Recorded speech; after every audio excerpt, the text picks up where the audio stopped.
Hi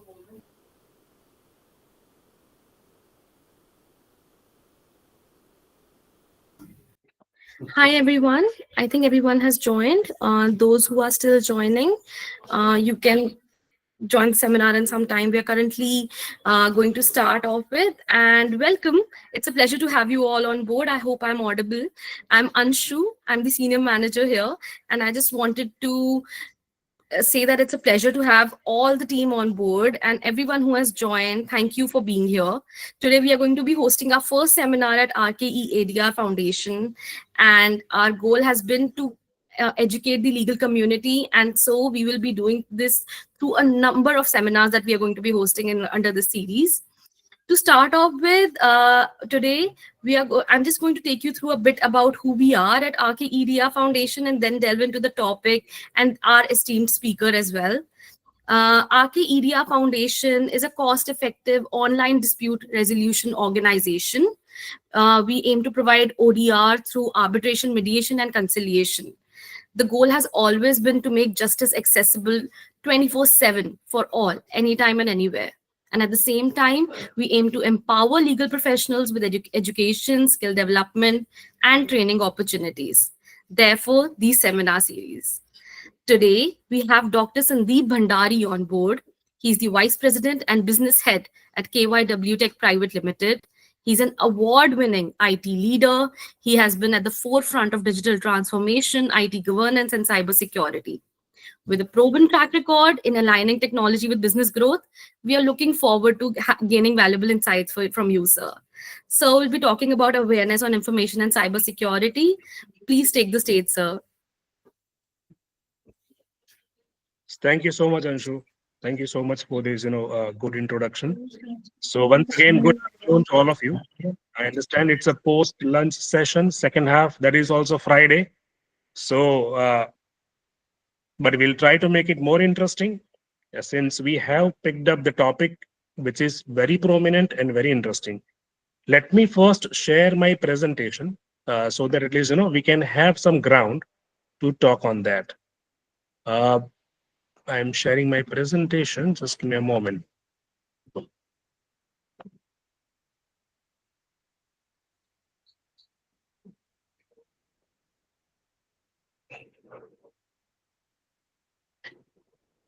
Just let me know once it is visible to all of you. At least one of you can just acknowledge once it is visible. It's visible, sir. Thank you so much, Anshu. So as all of you can see that it is awareness session on information and cybersecurity. So this word information and cybersecurity is not new to all of us. It is very prominent nowadays because every day, whenever you watch KBC or any other TV ad, you always see the kind of awareness going on across the country, across the world, with respect to these, cyber frauds to prevent yourself from the cyber fraud. So all of us are more or less are aware about what exactly it is all about. But today, actually, we will, restrict our discussions, awareness more towards office users and into our day-to-day life at our individual level. What are the do's and don'ts we should keep in mind when actually we are dealing with this information security? Why it is very important? Because nowadays, actually, we are using all our electronic devices like mobile, laptop, desktops in our day-to-day life, not only for the office users, but if you see at our home, our kids, parents, they also started using these, computers and laptops and mobiles. And the kind of different type of frauds, methodologies we are hearing on our social media university. Social media university, I mean to say about WhatsApp, Facebook, Twitter, Insta, where we keep hearing about that what different type of fraud happens, or somebody is compromised with money or information or so and so forth. Different type of cyber attack happens at the organization level. So we keep hearing about it. But you know what? Till the time we are safe, we are just a spectator. But we always need to be careful so that we won't be part of those, compromisers. So that's the reason. Second is when we are talking about the cyber frauds. So just keep in mind that these hackers, the attackers, they work very hard to just keep your information, steal your information, steal your money. They use different methodologies, techniques, technologies, so that they can steal your information and money. So they do work very hard, but we need to work smart. So technically, as a common people, we don't have a capability to fight with them, right? But what is the one factor which can keep us very secure, which is an awareness. So awareness is very important about this. Going beyond, these boundaries at the global level, when IBM and Hitachi, when they have done a research of last 3 years of attack, so they identified that the cyber attacks are keep on increasing on 600% year on year at organization level and at the personal level as well. And when they have analyzed the different vectors, causes, and what are the preventive measures required for that, they actually identified that only one factor which can save you, and that factor has a major stack, which is an awareness. Whether you are in organization or you are an individual, if you are aware, if you are vigilant about your actions, you can be saved against this. So our entire discussion will be around this awareness. Now let's start with very simple. Like we are talking about a lot about like information and cyber security. Very crisp. We will go through a concept what it means by, right. So what do you mean by information basically? So information in a single short we can say it is a process data, a single line information. It's a process data. So when you are working in your offices, different organizations, you are working on a lot of data, a raw format data, and you are processing that data. You are formatting it. You are putting it into the PPTs, Excels, preparing your documents, drafts to make it some meaningful format, which is required by your end client, or maybe requirement as per your boss, or maybe requirement as per your market analysis. So you convert those data into some meaningful format that is called an information. Now think that this processed data converted into the information, how valuable it is. That's the reason nowadays information is considered as an asset. It has a value, a monetary tag attached to it. Depends on how accurate the information and what type of use or potential use of this information. Because you worked on your data and created the information, the same information is used for your decision making for today. And maybe the same information can be used as a benchmark to take a future decisions as well. As of now, you are thinking about yourself, your organization, but think about your competitors. If they get this type of information in a ready-made format, how valuable it is for them. So that's how you will be understand the value of that information as an asset. Now you can realize that this information needs to be protected. Otherwise, if it is compromised, what kind of damage it can cause to all of us at individual level, at office level. So that's the reason information security concept came into the picture. So information security means to keep valuable information free from danger.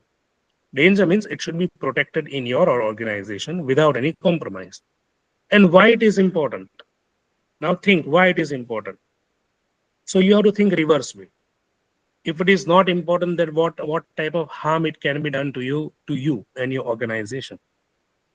If that information is compromised, it can do a financial loss to the company, to your office. It can break down your business continuity. And above all, it can breach trust among your clients and customers.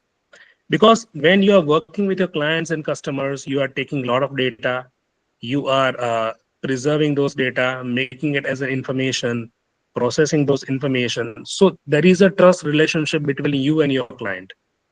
If your information is compromised, gone public, then first of all, that trust can go on, and that can lose your business opportunity for the future as well. So that's the reason information security is very important. Now think the positive side. If you have such a good system where you can protect this information in organization, it can create a trust among your customers, and it can create an opportunity for you to do more business with them. And that's how actually it can give you a more, the revenue for your organization. And it maintains privacy and compliance from the legal government perspective as well. That's the reason this valuable information needs to be protected. Now, till now, we talked about all this information. Now, let's talk about what is cyber. So, when information available in whatever format, whether it is on a paper format, मतलब hard copy, or those information are available in your computer system, all together it is called as an information.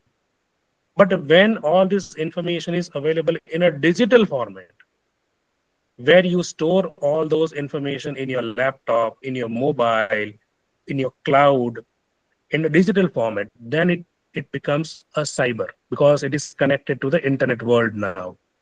So cyber security is basically nothing but it's a subset of information security only. But in totality, we need to take care of both.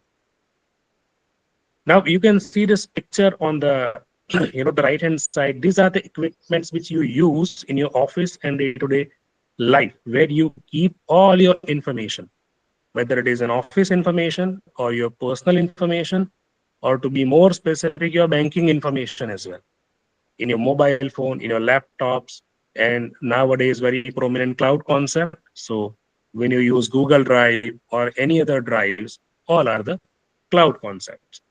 That is also comes as a part of cyber. So those information also needs to be protected. Now let's see why cyber security. So as we have seen that all these equipments we are using, laptop, then mobile phone, tablets, we are using internet, and which is very nice. We are privileged. By using internet, we can connect to the entire world, any resources, right?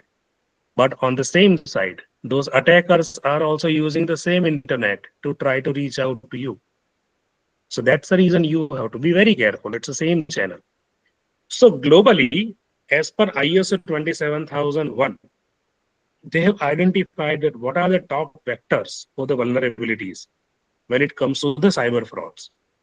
So if you see the first four, the first vector is your web browser. Your web browser, whatever you're using, whether you're using Chrome, right, or the Firefox or whatever, because that is the common medium between all of us globally to just connect to the information. Second is called IM clients. IM is instant messenger. Wherever we are using any, the video conferencing, like we are using Teams, Zoom, or WebEx, all these are the IM clients where actually we are sharing our screen, we are sharing files, where we are exposing the information to the other end as well. That is also second vector. Third is web applications. Once again, internet based. So whenever we are using any cloud-based application, we are connected to the internet and the same medium where attackers are also available. So there is a third vector. Fourth is very tricky but very important. It is called excessive user rights. Here, excessive user right means when you are using your laptop or your desktop, whatever the permission you have in your laptop and desktop, like you can download anything from the internet, any file, you can install any software on your system, on your laptop. You can transfer the data through pen drive, or you can enter the data through pen drive. So these are your excessive user rights. You feel good because you are very powerful, you can do anything. But think that when your system is get compromised by the hackers, they can install any program in your system, in your laptop or the desktop, and they can connect to any files, they can install anything in your in your system, and they can get the compromised.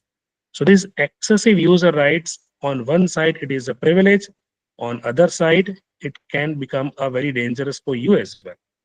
So very careful when you have a excessive user rights. So what you can do, we will see in the forthcoming slide. But let's see, like, with all these four type of top vectors, what are the damages can be happen.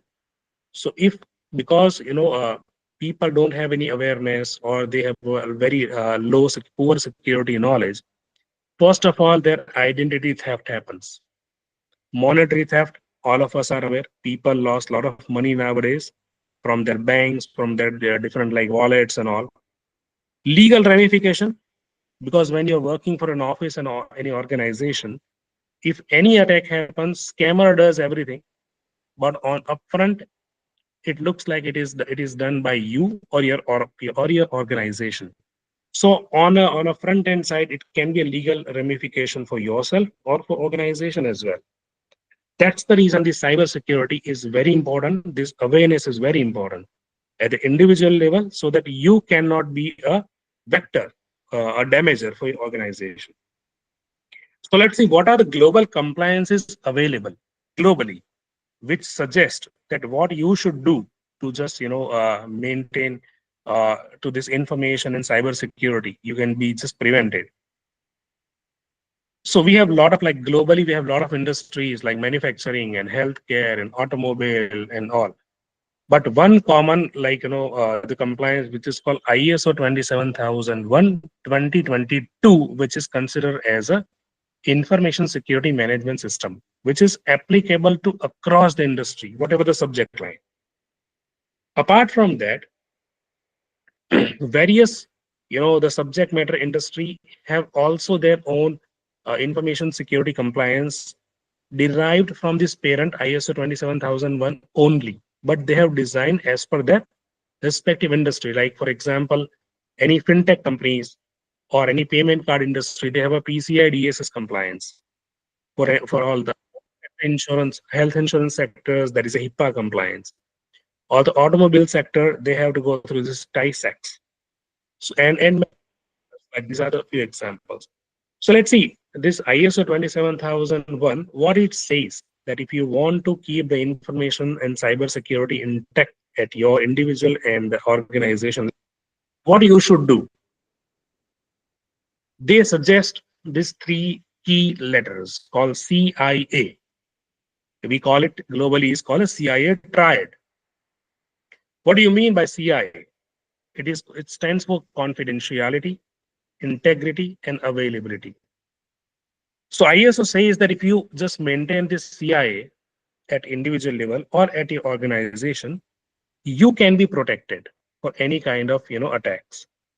Now let's try to understand. In general, we know the meaning of this confidentiality, but let's try to understand from information security point of view. So confidentiality means only authorized person should have an access to the information. Only authorized person should have an access. It should be keep away from the unauthorized person. Okay. So for example, we'll try to understand with example. In organization, you have a lot of department like HR, finance, your leadership team, your administration department, and business department, and they have a lot of data. They work with different clients. They have a different budgets. They have different the monetary information. All those information, they keep it into some their own respective folders, right? Now all those folders cannot be accessed by entire organization, right? For example, the CEO of the organization or the CFO of the organization, they have all the revenue data of the organization, right? All sale, purchase, an entire balance sheet. So that data they cannot expose to the everyone in the organization. So they have to just create a separate folder structure, and they have to restrict only selected, only authorized person can access this financial data. So that structure need to be created. That's how they can maintain the confidentiality. Sandeep sir, Sandeep sir, Sorry to interrupt, Pallavi here. Sir, in the screen you are not moving. So can you just move the screen also if the presentation will go with the screen? So that will be better for understanding to others. You may. This is only showing first page. If it is the same, which is in the side, so that will be better for understanding. So So right that's why. now, are you not able to see the CIA triad slide? No, sir. No, sir. It's we are watching only first pages, and that's why we are. Now we got that CAI tried. What you are saying, so Okay, is that for everyone or only for you? yes, sir. It's that for everyone in the Mumbai office. So that's why I just interpreted Thank you everyone. so much. Thank you so much for telling Pallavi. Is that the same thing for Delhi people as well or other folks? Unsure. So now is it visible?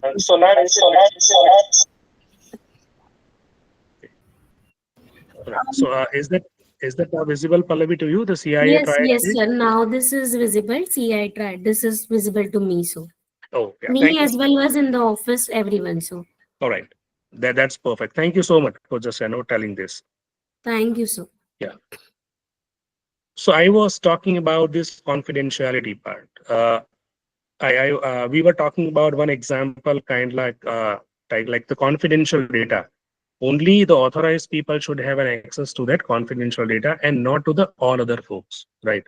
That's what actually we need to create that mechanism. Same, let's come to the integrity part.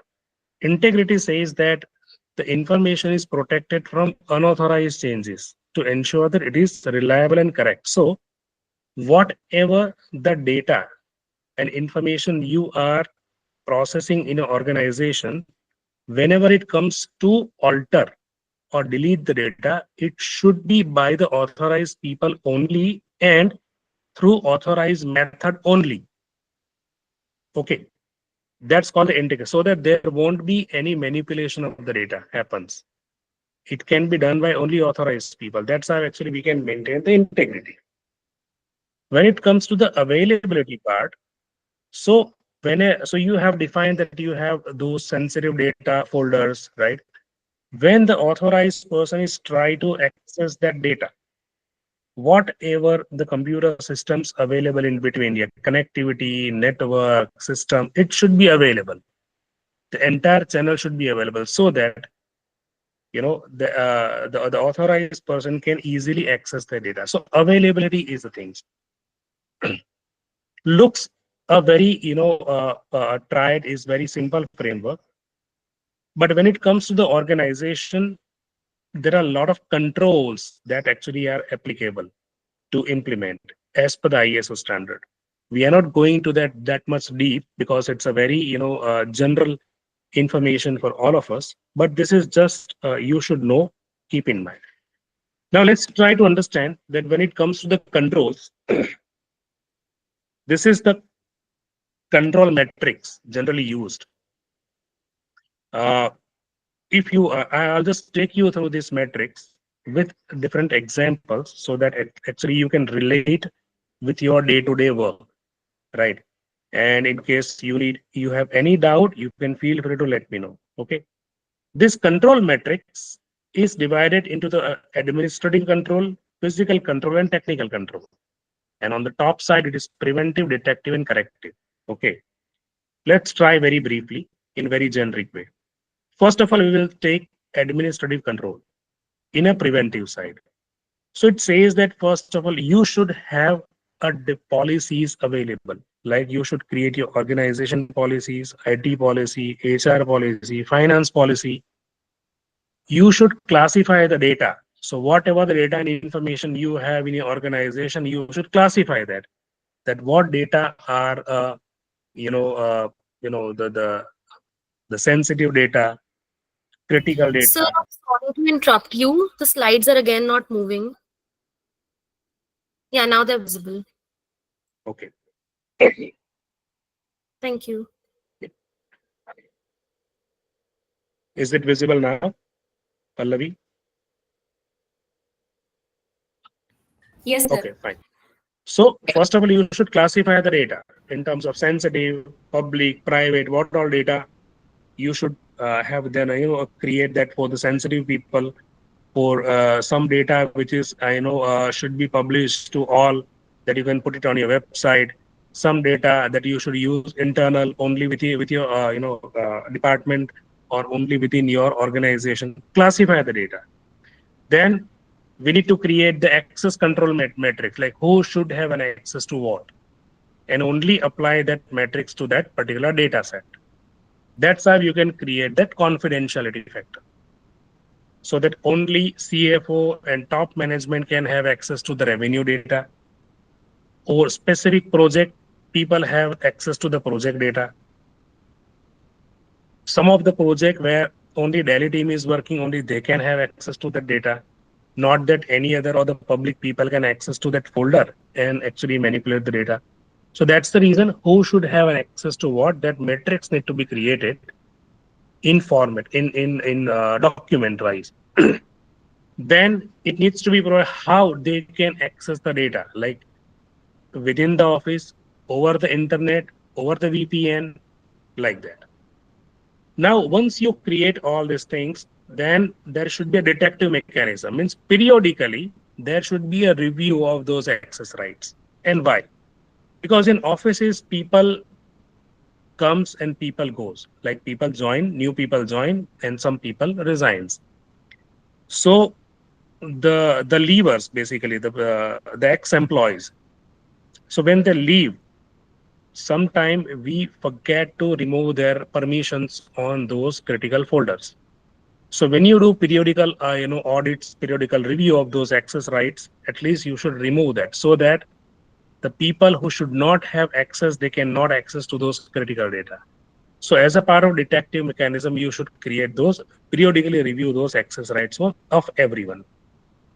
If you identified any breach, maybe like any kind of any like ex-employee still reflecting in the permission, you should remove them by implementing this plans, corrective plan. Now let's come to the physical control. So whenever we are working in any offices, a common building with different floors on the same floor, sharing the offices, physical control should be there, where we need to define the boundaries of our office, our official premises. We should have a gates, locks, physical locks, or the digital locks. That is the preventive mechanisms we implement, so that we can track and monitor the different type of movements in offices. Now, as a part of detection, there are CCTV camera installed, so that we can monitor any unauthorized movements. Some offices have security guards, surveillance cameras. Biometric is very prominent method nowadays, so that who who are coming, going outside, is a monitor can be that it can be monitored through a timestamp, right? And if you identify, as a part of detective mechanism, if you identify any deviations, you can implement the corrective actions as per the deviations. Maybe the device is not working well, you can repair the device.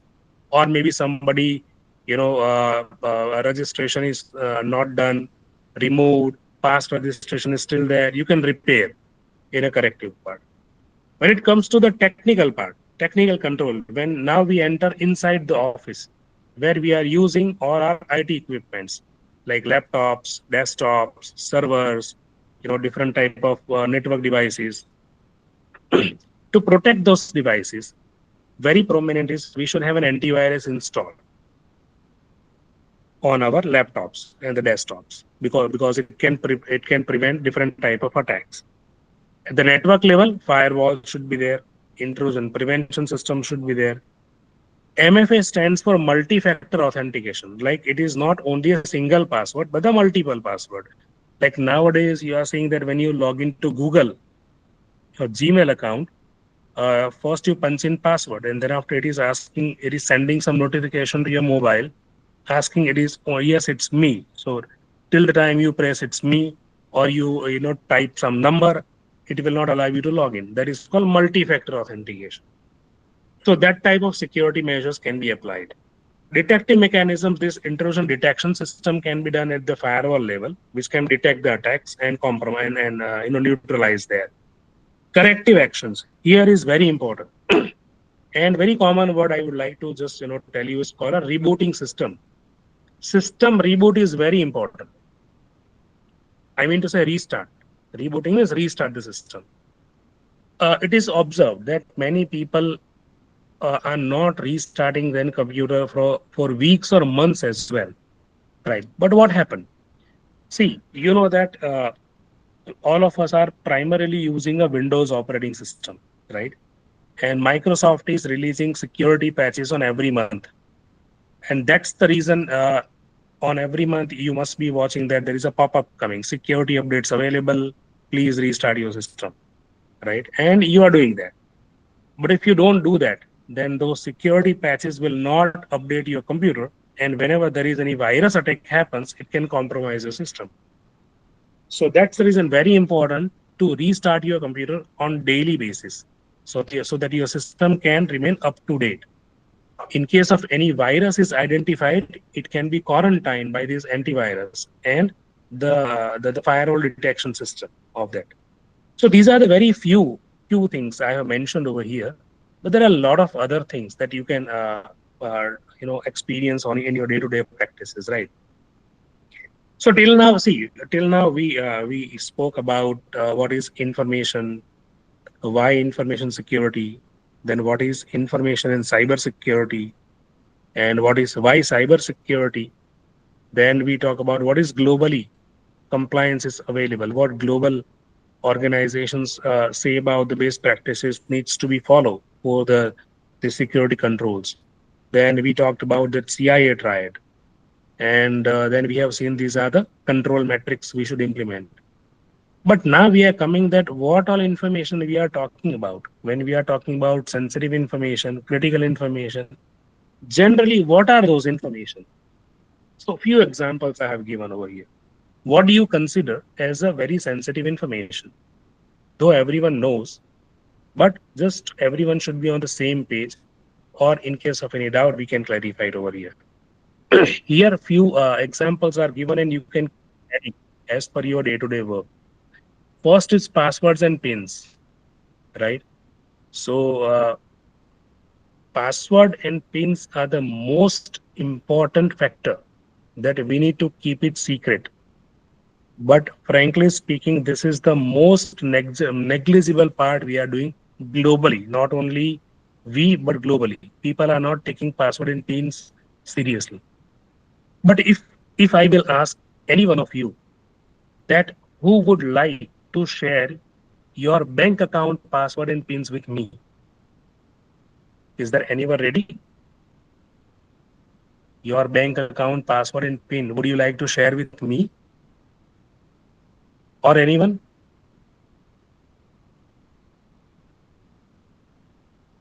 No answer. Pin drop silence. No, sir. Why? No. Why? Why? Because that can No, affect our sir. balance in the bank account. Absolutely, because that is stealing the money. The same Correct. principle applies everywhere. When we are sharing the password of our laptop, when we are sharing the password of our any applications we are logging into, when we are sharing the password of our Gmail with anyone, very casually. So because in your system, laptop or the mobile, you are keeping that valuable information which is equal to your money, or sometimes it is more than money as well. So you should keep that secret. So don't share your password. So when it comes to the password and pins, I will always suggest a three strike rule.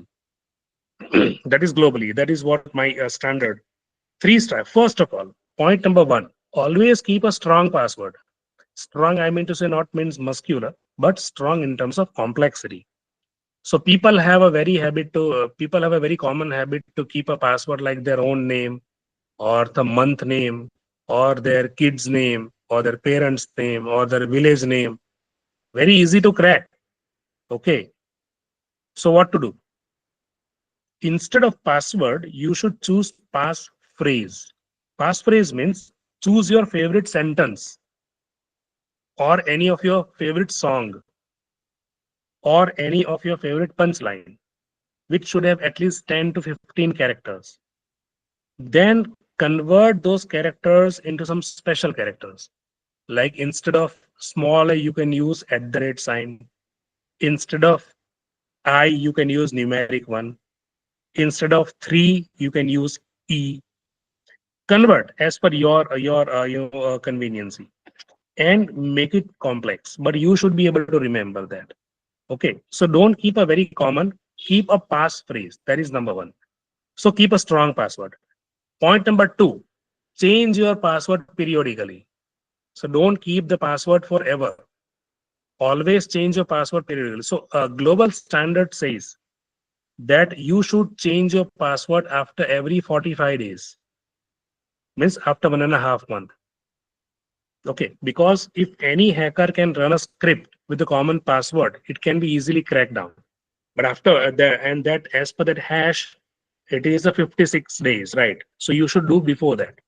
So you should always change your password after every 45 days. That is point number 2. Point number 3, never ever share your password with anyone in any format. When I am saying any format, then it is very easy for us to share a password on WhatsApp. Here, this is my email password on a WhatsApp.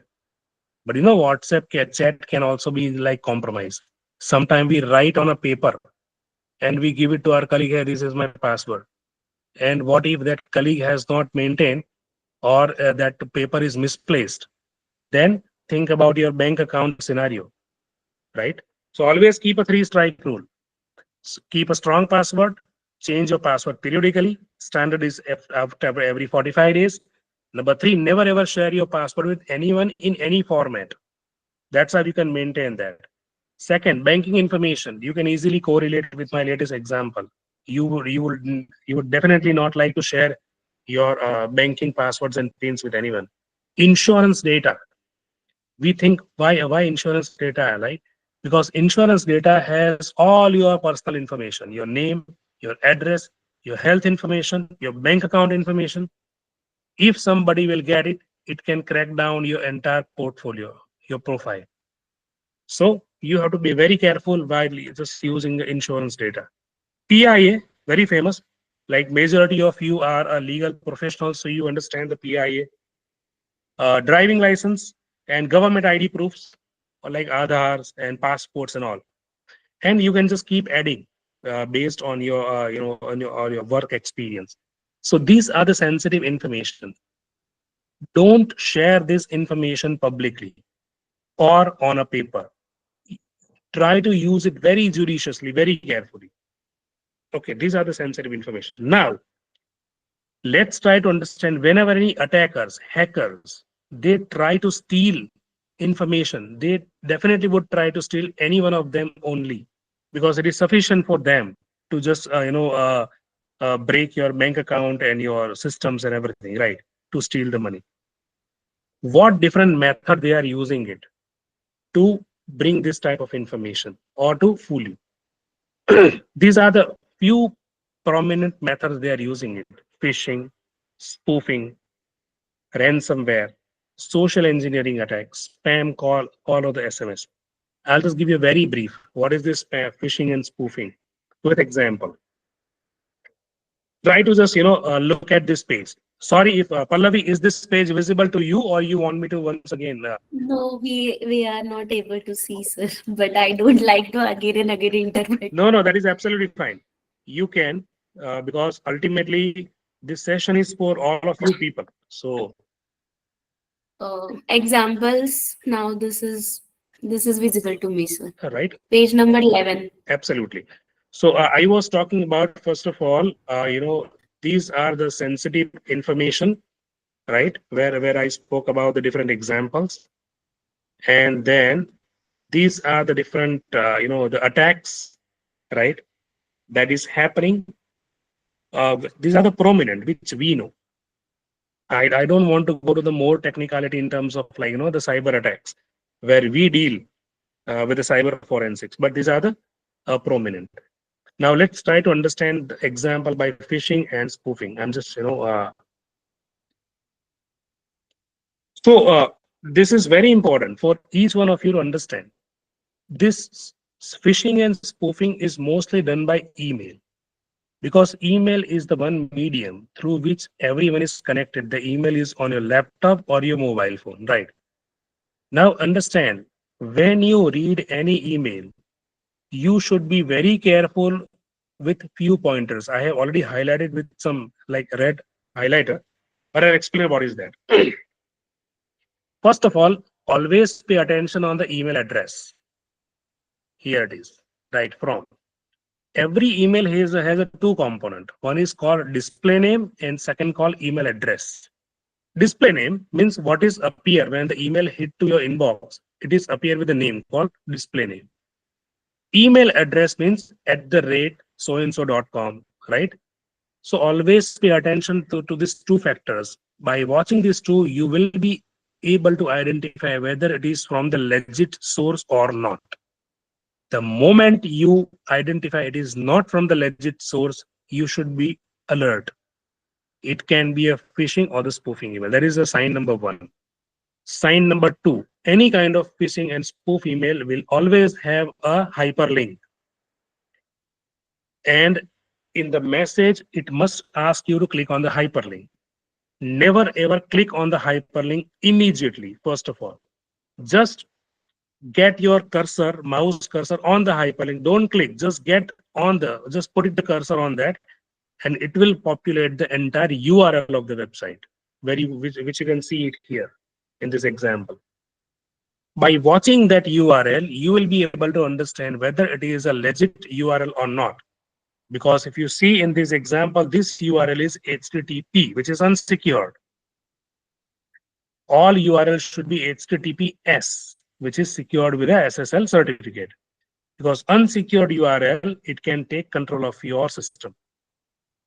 Because if you click on this unsecured link, it can have a very small program embedded, which can download in your system and take control of your system. It can encrypt of the system or it can take control of your system. So don't click on this, right? Third, sometime this kind of email always have a attachment, any picture or the attachment, where they will ask you to either click on the picture or download the attachment. Don't do that. If you know that the sender is a legit person, then and then you can do that. Or if you know that somebody is going to send you that attachment, then and then you can just click or the download that attachment. If you have one person suspect, always try to reach out to that sender or that authority in person on call first and verify whether they have sent this email or the attachment or not. And then you can just click on that link or click on that picture or the download that PDF files. Because these are the 3 to 4 factors which will prevent you from most of the cyber attacks. There is nothing. See, uh, the second word, which I call it as a ransomware or the malware. Malware or the ransomware is just a small program which actually this hacker has created, and they have attached it into any of this link or the picture or the attachment. Once you click on that, that very small tiny program, which is in KB only, kilobytes only, install, put it in your laptop, and it will start stealing the information. You never realize that what's going on from your laptop outside. And after some time, it can encrypt all your file as well.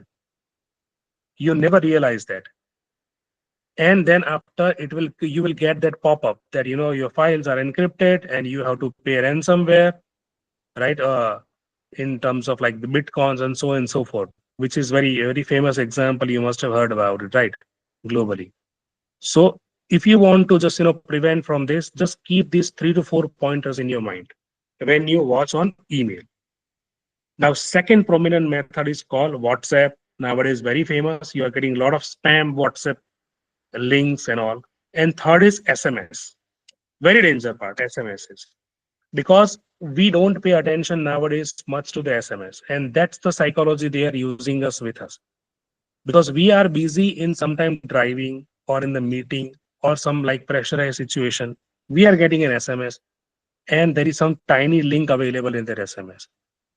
Just out of the curiosity by mistake, if we click on that link, it can take control of your mobile phone. and you know what all you have in your mobile phone nowadays, all banking information, all your bank applications, your emails, and your OTPs, and everything is part of your mobile that they can hack. So be very careful when you deal with the SMS, WhatsApp, or this type of tiny links. Okay, so hope you, as I said, all of you are aware about these things. I am just highlighting this point as a part of awareness so that you keep in mind, right? Now, how to protect yourself from that? Preventive measures. Very few. First of all, do not trust on this, unauthorized emails. Don't click on any, links or any, websites or any. Don't download any attachments, right? Always install antivirus in your system. And if antivirus is installed, update it daily. Like maybe the system is closed for 1 week or 1 month. Once you turn it on, update the antivirus, because that updated antivirus will protect you from this type of corrupted files, right?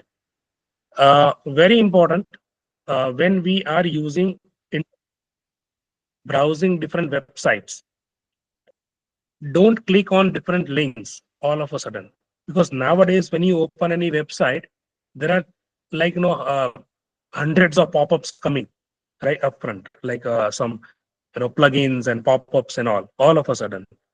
So be careful when you just click on that, because those plugins are very much used to actually add the malicious program on your laptop. In fact, at home also nowadays, this online gaming, online auction websites, or any other online shopping websites, whenever you open, a lot of pop-ups are coming, right? So be careful when you are using this type of websites, and you have to be 1,000 times careful when you are using this type of sites in office. Okay, because office laptops systems are mostly into the networks. If one system get compromised, it can that malicious program can spread across the network, and it can compromise all other systems as well. So think about it. You don't want to be the spreader of the virus. Be careful. Okay. So antivirus is very important. Updated antivirus is very important. Third is, whenever you open any website, any URL, always watch it is an HTTP or HTTPS. It should be HTTPS. Third, whenever you open any website, always pay attention to the spelling. Spoofing means spoofing means the hackers will just rename that website. It looks like the original website, like when you say Yahoo, YASOO, but that person put one more O. Yahoo means YAS00.com. But out of the hurry, we don't pay attention. Same in terms of Google as well. It is GOGLE. But in a hurry, we don't pay attention to them. We click on that and we get compromised. So be careful on that part. Right. So these are the preventive mechanisms. Few more which you should keep in mind when you are working in a public. And these are very important. Password management, as I already said, reset your password, change your password, don't share it. Second is very important. When we are traveling into the public, don't connect your devices to the public Wi-Fi, like over the railway station or the airport, the hotels, or any cafes. Wherever you are getting a free Wi-Fi, think about it. There is nothing free. They can take everything, all your information, using that free Wi-Fi. So don't connect your device into the public Wi-Fi. Third, beware of shoulder surfing. Shoulder surfing. Anyone aware what do you mean by shoulder surfing? If you have heard about this word, anyone knows what is shoulder surfing? No, sir. Okay, so I'll explain. So generally, when we travel into the metro, or we are, any railway station or wherever, so we are working on our mobile phone, right? Where we are unlocking our screen with a pattern. We are watching some of the emails, answering. We are doing banking transactions while traveling, while in metro, while in train. but you don't know who is watching you over the shoulder in your screen, checking your pattern, that what pattern you are using in your mobile phone for payment and all. So that phenomenon is called shoulder surfing. Same thing happens when you're using laptop while traveling, like in at the airport or in the train or in the metro. Because somebody is watching, whenever they see your pattern, they can definitely compromise your device and start accessing your banking and all other like emails. So beware for the shoulder surfing when you are in the public. Use latest antivirus update periodically. Do not download any unauthorized software from internet, specifically freeware. This freeware is nothing free, but it is taking control of your system. If you want, just discuss with your IT people. Just check the sensitivity of that software, but don't blindly download any software. Very important. And even after following this type of best practices, do's and don'ts, if you get compromised, it happens. You or maybe your family member or maybe our parents who are the senior citizens, non-techies, if they get compromised, what to do? Because we have to prevent them as well. So government has just given some guidelines that what you should do. So there is a cybercrime helpline. You can just call them and log a complaint. And there is a cybercrime portal is available where you can go and log a complaint. Because by reporting your crime, first of all, you have reported that you have been compromised, right? So that when your device, your system, your identities, if it is used somewhere for any type of criminal activities, at least it can be prevented. That is number one. Second, police people nowadays do a very good job in terms of cyber forensic. And in many cases, they have recovered the money, recovered the data as well at many places. So you will get that as well. And nowadays, all the banking peoples, in fact, all the advertisement, Amitabh Bachchan is also saying, right, what all things you know to keep in mind while dealing with this, the IT and information activities. So these are the basic things that I just want all of you to be just alert, just keep following in your day-to-day life, right? That will keep all of us, our near and dears, our family members protected from this, the information and money loss. And the last but not the least, I will say that always keep active, keep getting this, updates from your social media universities, like what type of attacks are happening. Keep yourself aware and inform your near and dear as well, so that they will also cannot get compromised, right? So with that, I am done. Thank you so much for your time, people. In case you have any question, any feedback, feel free.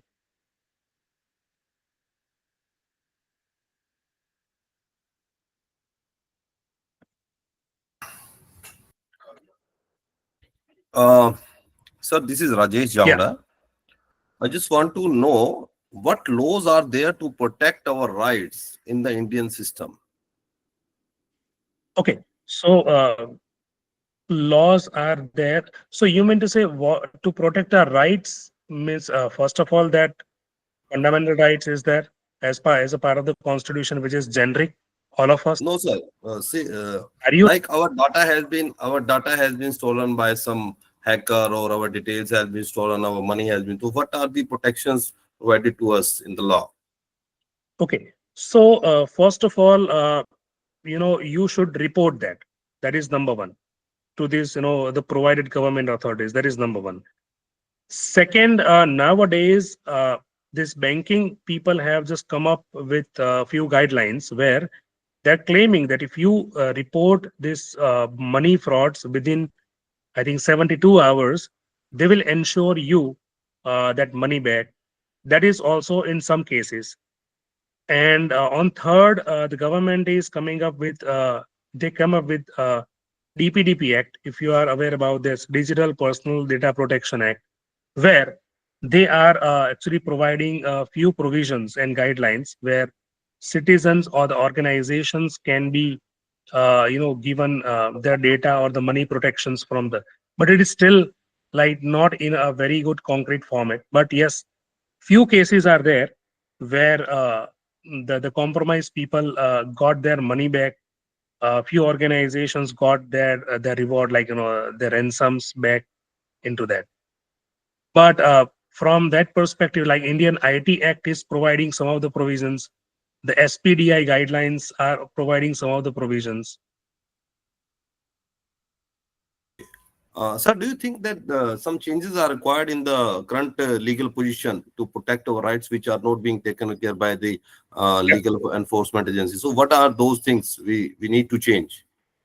Absolutely. I think, for the citizens, lot of things are required to be, put into the laws, where a common citizen should get, uh, protection from this kind of, actually, fraud, specifically for this cyber fraud. So as of now, I think no concrete. As I said, the government have come up with the different laws, but still it is under discussions. Nothing into the concrete format, but they are just releasing few guidelines periodically, but still under discussions. Nothing is into the concrete as of now, but things are required. Yes. Thank you, sir. Thank you so much.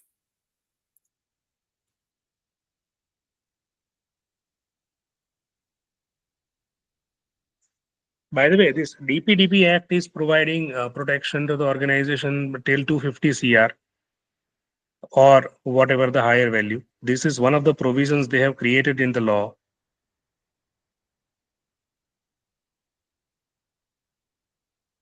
But the use cases are still pending.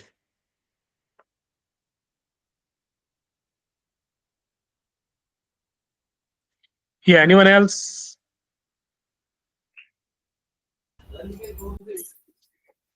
Uh, Any Look further like questions?